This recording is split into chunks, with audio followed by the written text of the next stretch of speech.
Hello once again, welcome you to the biology online classes. So, in the previous class, we learned about the kingdom Monera and the kingdom Protista. So, these were the kingdoms जो कि classify किया था R.H. Whittaker ने in his 5 kingdom classification that the organisms are all the living organisms are classified into 5 kingdoms: kingdom Monera, kingdom Protista, kingdom Fungi, kingdom Plantae and kingdom Animalia. ये 5 kingdom में classify किया गया था, right? तो हम लोगों ने किंगडम मोनेरा पढ़ लिया जिसका कैरेक्टरिस्टिक्स हमने क्या देखा था, they were unicellular, they were prokaryotic. Second में हमने देखा किंगडम प्रोटिस्टा में we have seen that they were unicellular but they were eukaryotic. आज हम स्टार्ट करेंगे किंगडम फंजाई के साथ. Now see this is kingdom fungi. Now kingdom fungi का मेन कैरेक्टरिस्टिक्स क्या है? किंगडम फंजाई का मेन कैरेक्टरिस्टिक्स है they are multicellular, they are eukaryotic. तो यहाँ पे हम देख रहे हैं जब किंगडम प्रोटिस्टा तक हम लोगों ने देखा था कि इट वाज प्रोकैरियोटिक, राइट? जो भी ऑर्गेनिजम्स थे इट वाज प्रोकैरियोटिक, बट यहाँ पे जो ऑर्गेनिजम्स रहेंगे वो है you will see that they were eukaryotic as well as यहाँ पे मल्टीसेलुलर. मतलब more than one cell is there. Multicellular का मतलब क्या होता है? एक सेल से ज्यादा होना. अगर एक सेल का ऑर्गेनिज्म है तो दैट इज यूनिसेलुलर ऑर्गेनिज्म, और अगर एक से ज्यादा है तो दैट इज मल्टीसेलुलर ऑर्गेनिज्म. तो किंगडम फंजाई के जितने भी मेंबर्स, ये भी जितने भी फंगस है, they all are multicellular. But there is one exception, that is yeast. ठीक है? तो yeast is only the unicellular organism. Yeast is the unicellular organisms, but जितने भी और हैं वो सब मल्टीसेलुलर ऑर्गेनिजम्स होते हैं. ठीक है? अभी हम देखते हैं किंगडम फंजाई में जितने भी मेंबर्स है ये सब ऐसे हैं. तो फंगस जो है, इन्हें हम फंगस भी कह सकते हैं ऑब्वियसली. तो फंगस जो है उनका मेन जो स्ट्रक्चर है वो कैसा है? No see, the structure is thread-like. This is the structure of a fungus, right? Thread-like structure. Now this thread-like structure is known as hyphae. It is known as hyphae. Now this structure can be branched or unbranched. ये जो structure है ये branched भी हो सकता है. It can be unbranched too. ठीक है? And there are a presence of nucleus. Now this is nucleus. We know that in every living organism, in every cell, there is a presence of nucleus. So here there is a presence of nucleus. This is also one hyphae. This is also one hyphae, and it is having the nucleus in it. Right? Now, see, there is a major difference between this hyphae and this hyphae. What is the difference we are observing? Now, see, in this hyphae, there is no such line as we have drawn here. यहाँ पे जो line है वो यहाँ पे नहीं है.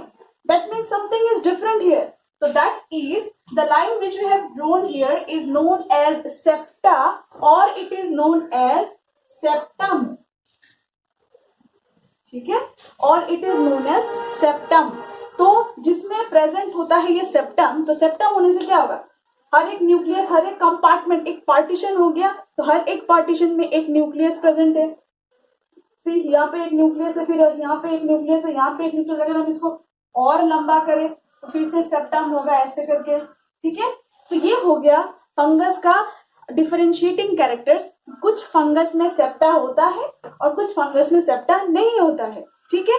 तो ये सेप्टा एंड एसेप्टेट, तो इनके बेसिस में हम क्लासिफाई करते हैं फंगस को as septate fungi as well as aseptate fungi. तो जहां पे सेप्टा प्रेजेंट नहीं है it is known as aseptate fungi, और जहां पे सेप्टा प्रेजेंट है it is known as septate fungi because the constrictions is there. और एक चीज यहाँ पे देखो, जो न्यूक्लियस प्रेजेंट है वो कहाँ है? It is present in the cytoplasm of the cell. ये साइटो, क्योंकि इसकी तरह इसको एक प्रॉपर प्लेस नहीं मिला, ये अपना कंपार्टमेंट में नहीं रह रहा, ये कहीं भी साइटोप्लाज्म में ऑल अराउंड है इन द साइटोप्लाज्म, राइट? तो इट इज मल्टी न्यूक्लिएटेड, बहुत सारा न्यूक्लियस. मल्टी न्यूक्लिएटेड मतलब बहुत सारा न्यूक्लियस है. वेयर एज यहाँ पे आप देख सकते हो, यहाँ पे हर एक कंपार्टमेंट में न्यूक्लियस है. तो ये जो फंगस का कैरेक्टरिस्टिक्स है, ये फंगस को हम बोल सकते हैं it belongs to the lower group of fungi. ठीक है? ये लोअर ग्रुप ऑफ फंजाई है, where as this septum is belonging to the higher group of fungi. ये हायर ग्रुप को बिलोंग करता है. ये फंगस हायर ग्रुप को ये बिलोंग करता है क्योंकि ये सेप्टेट है और ये एसेप्टेट है, इसीलिए ये लोअर ग्रुप को बिलोंग कर रहा है. ठीक है? अभी that structure is known as hyphae. We all know this one is septa. So fungus can be differentiated into two types: septate as well as aseptate. जहाँ पे septa present होता है this is known as septate fungi, जहां पे septa present नहीं होता है, this is aseptate fungi and this is the characteristics of a lower group of fungus. ठीक है, और क्या कैरेक्टरिस्टिक्स है, और इनमें कैरेक्टरिस्टिक्स क्या है, they do not have any chlorophyll. So chlorophyll क्या था, it is a pigment, right, ये एक पिगमेंट था। तो ये पिगमेंट किस काम में आता था, ये पिगमेंट इसी काम में आता था जिसके थ्रू वो सनलाइट ट्रैप करते हैं या फिर केमिकल्स के थ्रू क्या होता था, ये they are able to manufacture their food, वो लोग अपना फूड मैन्युफैक्चर करते थे। बट यहाँ पे हम देखेंगे कि क्लोरोफिल नहीं है, that means what, they could not manufacture their own food, right. तो ये heterotrophic mode of nutrition follow करेगा kingdom fungi, it is not autotrophic, it is heterotrophic mode of nutrition, right. Now heterotrophic में कौन सा nutrition करेगा, ये saprophytic mode of nutrition करेगा, parasitic mode of nutrition करेगा, as well as symbiotic mode of nutrition करेगा। ठीक है, तो सेप्रोफाइटिक मैंने बहुत बार बोला है, सेप्रोफाइटिक मोड ऑफ न्यूट्रिशन का मतलब क्या होता है, that means the nutrition which is dependent on the organism is dependent on the dead and decaying matters, like they are decomposing something, तो फंगस भी वही करता है, डिकम्पोज करता है। तो स्पेशली देखो एक्चुअली फेनोमेनन क्या है, सपोज ये एक यहाँ पे एक ब्रेड का पीस है, right, this is a bread piece, और यहाँ पे क्या होता है, फंगस आ गया। ठीक है, तब तो ये लोग सेप्रोफाइटिक मोड ऑफ न्यूट्रिशन करते हैं, तो ये फंगस आके यहाँ पे बैठेगा। ठीक है, अभी वो ब्रेड को खाएगा कैसे, कैसे खत्म करेगा। Now what it will do, this fungus is going to release some digestive enzyme, जैसे कि हमारे बॉडी के अंदर भी हम जब भी खाना खाते हैं तो क्या होता है, वो हमारे मुंह के अंदर जो सलाइवा है, now according to this we are digesting something, हम फूड को डाइजेस्ट करते हैं। डाइजेस्ट मतलब क्या, कम्प्लेक्स फूड मॉलिक्यूल्स को हम सिंपलर फॉर्म में लाते हैं ताकि हम अपने इजीली एब्जॉर्ब कर पाए हमारा बॉडी। तो फंगस क्या करता है, वो भी डाइजेस्टिव एंजाइम्स सीक्रेट करता है। ठीक है, अब वो डाइजेस्टिव एंजाइम अगर सीक्रेट कर रहा है तो वो बॉडी के बाहर करेगा। करने के बाद ये जो ब्रेड पीस है या फिर जो भी उसका खाने का चीज है, इसको ये क्या करेगा, उसको वहीं पे डाइजेस्ट करेगा। The digestion is taking place outside the body because the fungus has secreted some amount of enzymes. Now ये जो डाइजेशन होगा बाहर होने के बाद ये क्या करेगा, कॉम्प्लेक्स जो फूड मॉलिक्यूल्स था उसको सिंपलर फॉर्म में करेगा, जो डाइजेस्टिव जूसेस हमारा करते हैं। सेम चीज वो जो हमारा अंदर होता है ये बाहर करेगा। अब जो डाइजेस्टेड फूड रह जाएगा, जो डाइजेस्ट हो गया, वही फूड को वो क्या करेगा, वो एब्जॉर्ब करेगा। In the digested form fungus absorb करेगा। तो this is actually saprophytic mode of nutrition, that means where the fungus is depending on the dead and decomposing substances, और वहां पे उस चीज को वो डाइजेस्ट करने के बाद जाके वहां से वो खाना ले रहा है, एब्जॉर्ब कर। ठीक है, तो that is saprophytic mode of nutrition. Next is parasitic mode of nutrition. तो you all know what is parasitic mode of nutrition. I think parasitic का मतलब क्या है, जहां पे फंगस न्यूट्रिशन तो लेगा होस्ट के बॉडी से, बट होस्ट के बॉडी को in return it is going to harm it, इसको कुछ डिजीजेस दे देगा, कुछ प्रॉब्लम दे देगा। ठीक है, और सिम्बायोटिक मोड ऑफ न्यूट्रिशन का मतलब हो गया जहां पे फंगस जो है it is going to live in the mutual relationship with the different group of organisms. ठीक है, ये मिलजुल के रहेगा किसी के साथ, तो दैट इज सिम्बायोटिक रिलेशनशिप। इसको हम अच्छे से पढ़ेंगे और भी, सिम्बायोटिक रिलेशनशिप का, फंगस का symbiotic relationship, it is very very important. ठीक है, नाउ रिप्रोडक्शन। चलो रिप्रोडक्शन से पहले हम देख लेते हैं फंगस का जो सेल वॉल है। Yes, fungus is also having cell wall. देखो सेल वॉल हमें किस ऑर्गेनिज्म में मिलेंगे, हमें प्लांट सेल में मिलेंगे। ठीक है, प्लांट में हमें सेल वॉल मिलता है which is made up of cellulose. Bacteria में हमें सेल वॉल मिलता है which is made up of peptidoglycan. Fungus में हमें सेल वॉल मिलेगा जो कि made up of chitin. Chitin एक ऐसा सॉफ्ट लेदरी सब्सटेंस है। ठीक है, तो दैट इज काइटिन। काइटिन क्या है, it is a complex homopolysaccharide. I think you know about the polysaccharide, complex form of carbohydrate. So chitin is also a polysaccharide which is very complex and it is made up of homo unit, and it is also composed of N-acetyl glucosamine। ठीक है, ये बना हुआ है, जो chitin जो है वो बना हुआ है N-acetyl glucosamine से। ठीक है, तो काइटिन का कॉम्पोजिशन है ये। तो cell wall is made up of chitin. Now what are the different type of reproduction shown by fungus. Fungus जो है वो शो करता है both sexual as well as asexual type of reproduction. दोनों टाइप का रिप्रोडक्शन फंगस शो कर रहा है। एसेक्सुअल रिप्रोडक्शन का मतलब only single parent is involve, where sexual reproduction का मतलब 2 parents will be required for their that gametogenesis and then production of the embryo, right? Production of the zygote. तो यहाँ पे sexual reproduction and asexual reproduction दोनों type का reproduction होता है. तो एसेक्सुअल रिप्रोडक्शन में हम देखेंगे मेनली हम जब पढ़ेंगे तो we will see that there are spores. हम हमेशा बात करेंगे स्पोर्स का. फंगस रिप्रोड्यूस करता है through spores. Spores. Now what is spores?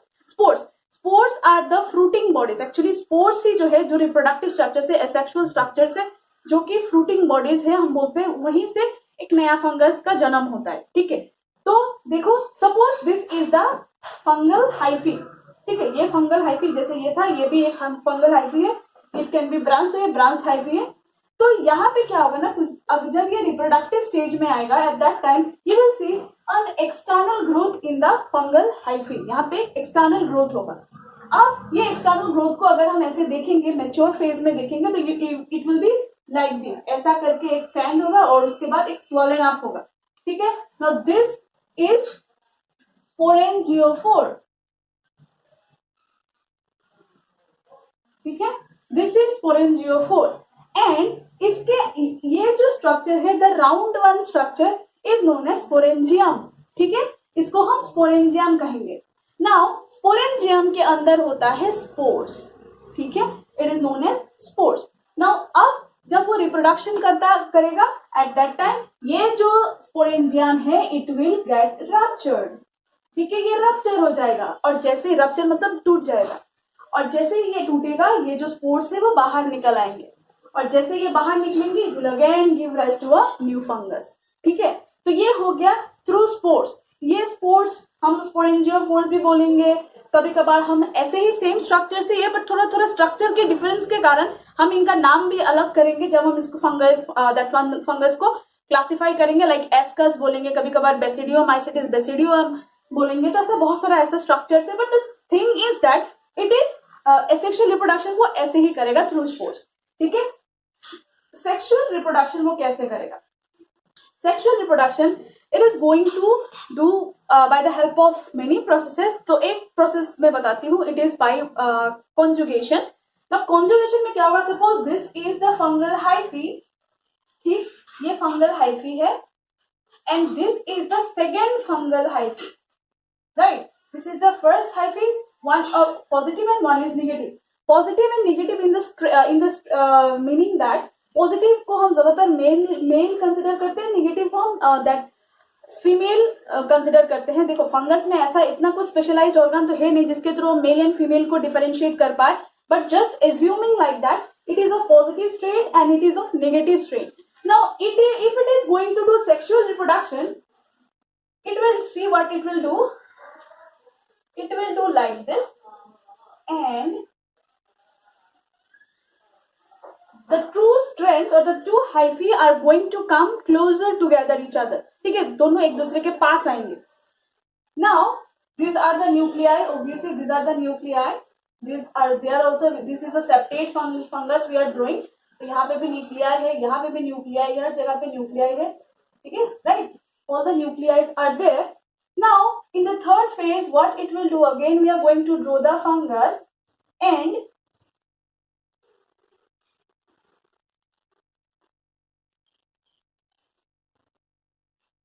these two nuclei will be shared here, will be fused here. यहाँ पे क्या होगा? ये दोनों पास हो जाएंगे और फिर ये जो है ये रप्चर हो जाएगा और फिर यहाँ पे सेप्टा आ जाएगा एंड देन यहाँ पे ये न्यूक्लियर फ्यूजन हो जाएगा. दो न्यूक्लियस का फ्यूजन हो जाएगा and then it will become like zygote.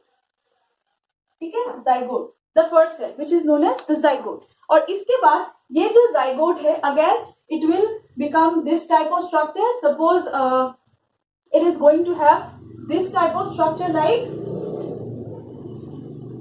see it is going to have this is the zygote, right? And again it will going to rise this and give rise to spore like a structure and again this spore will take this position and from this spore again the new fungus will come and when this new fungus will come again the process will continue. So this is the production of this sexual as well as asexual reproduction in case of fungus. ये बहुत ही complex processes होता है. सिर्फ ऐसा इतना simple भी नहीं है बट हाँ जस्ट अगर आपके समझने के लिए ये बहुत ही आसान है. सेक्सुअल रिप्रोडक्शन में कॉन्जुगेशन होता है, बहुत ही different type of sexual reproduction होते हैं, ठीक है। तो यहाँ पर जो आप लोगों के समझ में आएगा that is this type of conjugation जहाँ पे two strands of hyphae are coming closer to each other and they were doing nuclear fusion and then zygote type of structure is seen and this zygote type of structure is again giving rise to the sporangium or the sporangiophore, and from this sporangiophore spores are coming and these spores can be of positive 50% of positive and 50% of negative strains. Now again it will give rise to fungus, again the asexual reproduction as well as sexual reproduction can take place easily. तो ये हो गया reproduction fungus का, ठीक है। Now based on the reproductive structure as well as presence of septa the fungus are classified into 4 types, ठीक है। तो पहला जो टाइप है इट इज जाइगोमाइसिटिस, सेकेंड जो टाइप है वो है एस्कोमाइसिटिस, थर्ड जो टाइप है बेसिडियोमाइसिटिस एंड फोर्थ जो टाइप है it is deuteromycetes. Now zygomycetes कौन सा फंजाई है, इसको हम कैसे डिफरेंशिएट करेंगे, इनमें क्या क्या कैरेक्टरिस्टिक्स है, all the fungal characteristics are there but it is accepted fungi, ठीक है। यही जो फंजाई है लोअर ग्रुप ऑफ फंजाई है जो कि एसेप्टेड है और ये रिप्रोडक्शन कैसे करता है, थ्रू स्पोर्स, जो हमने देखा था स्पोर्स, तो ये स्पोर्स के थ्रू रिप्रोडक्शन करता है, जिसका एग्जाम्पल हम राइजोपस को बोल सकते हैं। इसका और एक नाम भी है जैसे कि ब्रेड मोल्ड, हम अगर जब ब्रेड रख देते हैं तो ब्रेड के ऊपर हम देखते हैं ना कुछ व्हाइटिश कलर का सब्सटेंस कुछ वहां पे हो जाता है, तो that is actually bread mould या फिर rhizopus that belongs to the zygomycetes class, ठीक है। उसके बाद ascomycetes, ascomycetes is the second group of classification of fungi जहां पे ये रिप्रोड्यूस करेगा थ्रू एस्कस। एस्कस भी स्पोर्स की तरह ही स्ट्रक्चर है, this are actually the reproductive structures, जिसका एग्जांपल हम ईस्ट बोल सकते हैं, पेनिसिलिन बोल सकते हैं।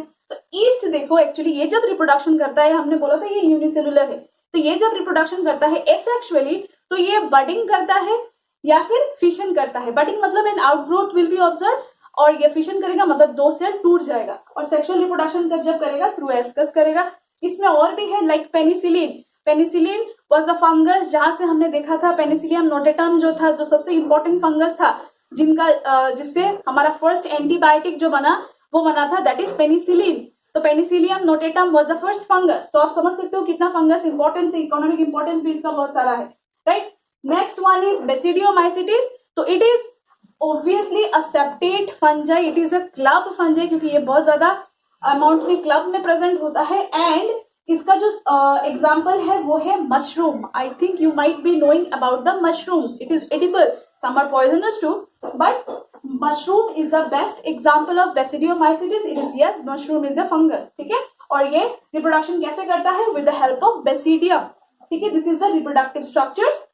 And the fourth one is deuteromycetes. तो see यहाँ पे मैंने लिखा है imperfect, ठीक है।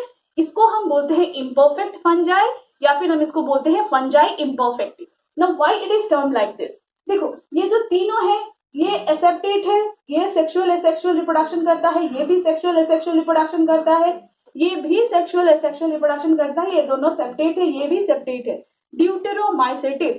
But it is imperfect because there you could not see any type of sexual reproduction, और अगर है भी तो अभी तक साइंटिस्ट को पता नहीं चला है कि सेक्सुअल रिप्रोडक्शन यहाँ पे कैसे हो रहा है, ठीक है। तो यहाँ पे सेक्सुअल रिप्रोडक्शन नहीं होता है या फिर इट इज अननोन, लेकिन हम यहाँ पे एसेक्सुअल रिप्रोडक्शन देखते हैं। तो that is the imperfect fungi, मतलब यहाँ पे फंजाई में हमने basic characteristic sexual reproduction asexual दोनों देखा है, बट यहाँ पे सेक्सुअल रिप्रोडक्शन नहीं हो रहा है, for that reason we are telling it as a imperfect fungi.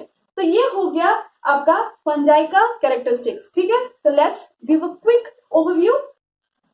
Kingdom fungi, तो किंगडम फंजाई के जो ऑर्गेनिज्म होते हैं वो मल्टीसेलुलर होते हैं except only yeast, then they are eukaryotic and their structure is thread like structure, it may be branched or it may be unbranched. यहाँ पे that structure is known as hyphae which belongs to the lower group of organisms and it can be multinucleated. और यहाँ पे जो है ये यहाँ पे ब्रांच हो सकते हैं, branched और and see the septa is present, that is why it is known as aseptate fungi, और ये higher group of organism that fungus है। और फिर यहाँ पे कोई क्लोरोफिल प्रेजेंट नहीं होता है, क्लोरोफिल अगर प्रेजेंट नहीं है तो it is not having any autotrophic mode of nutrition, it is doing saprophytic mode of nutrition, it is doing parasitic mode of nutrition as well as symbiotic mode of nutrition. Then reproduction वो करता है sexual as well as asexually.